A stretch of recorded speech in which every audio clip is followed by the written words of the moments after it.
Subscribe करें हमारे YouTube channel Mahendra निम्बरन हथों को और इस घंटी को भी ऑन कर लें हमारी नई सभी वीडियो के नोटिफिकेशन के लिए।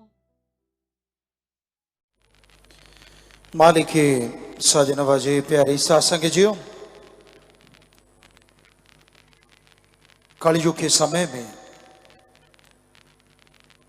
इंसान बेचैन है, गमगीन है,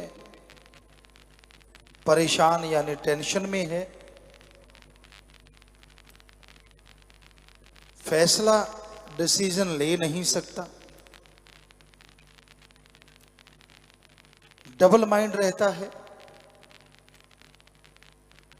नेगेटिव ज्यादा सोचता है, खान पान में जहर ज्यादा है, घर परिवार की परेशानियां बहुत। अगर यह सब ना होता तो कलयुग कैसे होता? इसी का नाम तो कलयुग। ज्यों ज्यों इंसान पढ़ाई कर रहा है, दुनियावी शिक्षा तालीम हासिल कर रहा है, त्यों त्यों नेगेटिविटी की दिशा बदल जाती है, दशा बदल जाती है। लेकिन यह नहीं है कि नेगेटिव ही बदल जाए, इंसान के अंदर की गलत सोच बदल जाए, क्योंकि पढ़ाई लिखाई में ऐसा कुछ है नहीं। वो पढ़ाया जाता है जो प्रैक्टिकली कम इस्तेमाल में आता है। हमारे गुरुकुल होते थे, उनमें वो पढ़ाया जाता था जिनके द्वारा प्रैक्टिकल किया जाता था। आजकल प्रैक्टिकल कुछ और होते हैं, पढ़ाया कुछ और जाता है।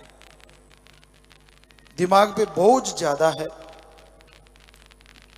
और जो पढ़ाई से सफलता मिलनी चाहिए उसकी रेशो कम है। होना यह चाहिए कि बच्चा जिस फील्ड में जाना चाहता है उस फील्ड को चुन ले, अच्छी लैंग्वेज का ज्ञान हो, मैथमेटिक्स का ज्ञान हो, साइंस का ज्ञान हो, और उसके बाद वो जीवन में लक्ष्य निर्धारित करके उसकी तरफ बढ़ता जाए तो देश भी और समाज भी सफलता के चरम सीमा पे पहुंच सकता है। इंसान पढ़ा कुछ और है, रियल लाइफ में कर कुछ और रहा है। कईयों को तो कॉलेज में जाते प्लस 2 में क्या पढ़ा था याद ही नहीं, कॉलेज पढ़ गए तो पहले क्या था वो याद नहीं, और उसकी जरूरत भी नहीं याद करने की, तो फिर वो पढ़ाए क्यों? अगर वो दिलो दिमाग में बिठाना ही नहीं और उसके आने वाले टाइम में कोई जरूरत ही नहीं, तो फिर क्यों ना जिसकी जरूरत है वही बचपन से पढ़ाया जाए। और इंसान पता नहीं सफलता के कितने झंडे गाड़ दे, उस सब्जेक्ट को लेके, उस विषय को लेके वो पढ़ता जाए तो तरक्की बेहद ज्यादा करेगा।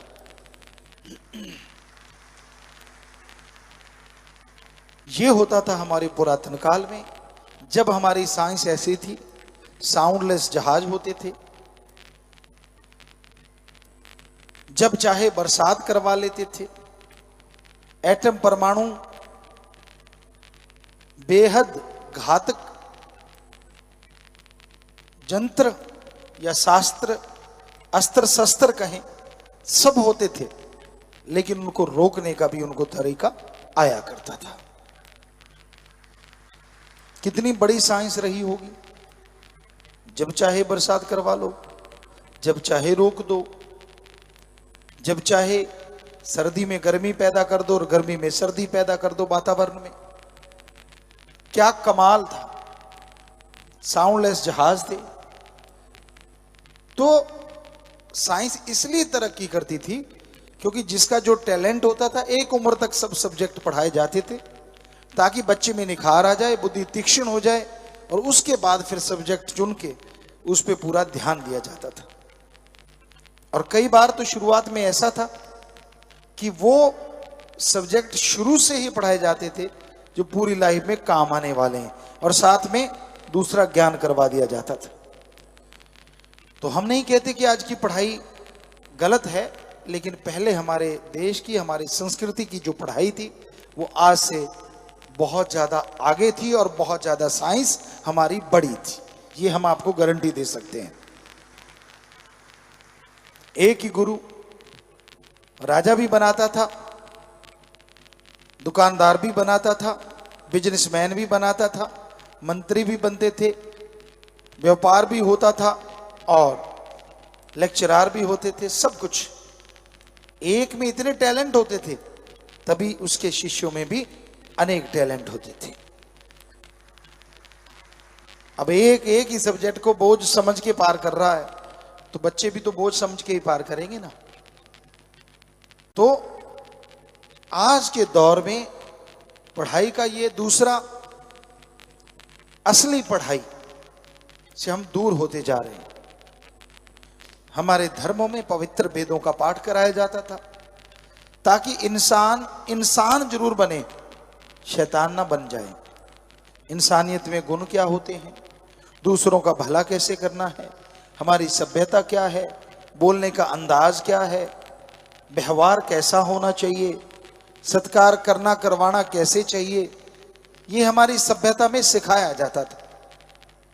राम से प्यार, अल्लाह वाहिगुरु गॉड खुदा रब, जिसके अरबों नाम पड़ गए, सबसे पहले रम था और फिर राम, तो उससे प्यार करना सिखाया जाता था ताकि इंसान का आत्मबल बुलंद रहे और वो आत्मबल के सहारे, विल पावर के सहारे दुनिया की तमाम परेशानियों को, तमाम दुख तकलीफों को दूर कर सके। आज वो सब्जेक्ट ही हट गया है। आज तो बच्चा गर्भ में होता है, माँ बाप पहले सोचते हैं ये क्या बनेगा, ऑफिसर बनेगा, फलां बनेगा, बिजनेसमैन बनेगा, यानी नोटों की मशीन बनाना पहले शुरू कर देते हैं। वो इंसान बनेगा कि नहीं बनेगा इसके बारे में कोई ध्यान नहीं देता। और पुरातन हमारी सभ्यता ये थी, पहले सोचा जाता था कि ये इंसान बनेगा, बाकी तो गुरुकुल में गुरुदेव बनाएंगे जो बनेगा, और है भी सच। अब जिस बच्चे की जिसमें रुचि है, मान लो एक धावक बनना चाहता है, दौड़ना चाहता है, और आप उसे पढ़ाई का कीड़ा बना के रख दिया, तो वो ना पढ़ पाता है और ना ही धावक बन पाता है और जिंदगी खत्म। एक बहुत पढ़ना चाहता है और उसके माँ बाप प्लेयर है, नहीं जी तुझे तो खेलना ही है, तो ना वो पढ़ पाता है ना खेल पाता है। तो पहले जो गुरु जी हुआ करते, गुरुदेव, गुरुकुल में जो होते थे, वो टैलेंट को पहचानते थे, उस टैलेंट के अनुसार बच्चे को शिक्षा दी जाती थी कि ये शाहूकार, ये इंजीनियर, ये राजा के गुण रखता है। वो पहचान जाते थे सच्चे गुरु, चाहे वो चाणक्य का उदाहरण क्यों ना हो, बहुत सारे और भी उदाहरण हैं। तो हमारे सभ्यता में, हमारी संस्कृति में जो इन बच्चे की प्रतिभा के अनुसार उसको शिक्षा देते थे, और वो बच्चा पूरे देश में नाम रोशन करता था, आगे बढ़ जाता था। आज तो कोई प्रतिभा नहीं है, बस जो सब्जेक्ट है उसको रटते रहो, रगड़ते रहो, सबको वो करना ही करना है, चाहे कुछ भी हो जाए। तो इसलिए वो बात नहीं बन पा रही जो संस्कृति सभ्यता में हमारे पहले हुआ करती थी। तो बहुत जरूरी है हमारी पढ़ाई में जो पवित्र वेदों की पढ़ाई, धर्मों की पढ़ाई होती थी, उसको लगाया जाए, ताकि सबसे पहले इंसान इंसान बने, शैतान ना बने और राक्षस ना बने, कम से कम इंसान बने। सैकड़ों % जो ठगी मारते हैं, क्या वो इंसान है? टेबलेट से इंसान ठीक हो सकता है, उसकी जगह ऑपरेशन करते हैं, क्या वो इंसान है? गाड़ी का आधा लीटर डीजल पेट्रोल जलता है, 1 लीटर जलता है 50-60 रुपए का, और 1000 रुपया लूट लेते हैं भोले भाड़ों से कि 1000 रुपया किराया लगेगा, क्या वो इंसान है? क्योंकि इंसानियत तो है ही नहीं। दांव लगे लूट लो, दांव लगे काट लो जेब। इसकी वजह ये है कि इंसानियत का कोई पाठ ही नहीं जानता। आज के छोटे छोटे बच्चों से, पढ़े लिखे बच्चों से पूछ लो इंसानियत क्या है, नहीं पता। सत्संग सुन लिया तो पता, अदरवाइज नहीं पता, क्योंकि पढ़ाई में तो कहीं आता नहीं इंसानियत होती क्या है। अरे कम से कम इंसान क्या है उसकी परिभाषा तो इंसान को सिखाओ। दूसरों के दुख दर्द को दूर करना, दुख दर्द में शामिल होना, दया की भावना रखना, दूसरों की मदद करना, दूसरों के काम आना, यही सच्ची इंसानियत है जो आज के बच्चों को नहीं पढ़ाया जाता। आजकल तो पढ़ाया जाता है कैसे कमाई की जाए, कैसे लूटा जाए। हालांकि वो पढ़ाया नहीं जाता, लेकिन बहुत मास्टर उस्ताद होते हैं जो दिखने में नहीं आते लेकिन ये शिक्षा दे देते हैं। रिश्वत ले रहे हैं, हर क्षेत्र में रिश्वत लेने वाले भी हैं और नहीं लेने वाले भी हैं, ईमानदारी से काम करने वाले भी हैं और बेईमान भी हैं। हर क्षेत्र में, कोई भी क्षेत्र इससे छूटा नहीं है। तो भाई जरूरी है ईश्वर का नाम लो और पढ़ाई में ईश्वर के नाम को शामिल किया जाए, ताकि इंसान इंसान बने और पूरी प्रकृति का भला हो, इंसान का खुद का भला हो और घर में खुशियां आए। अगर ऐसा होगा तो पूरे समाज में प्यार मोहब्बत की गंगा फिर से बहे।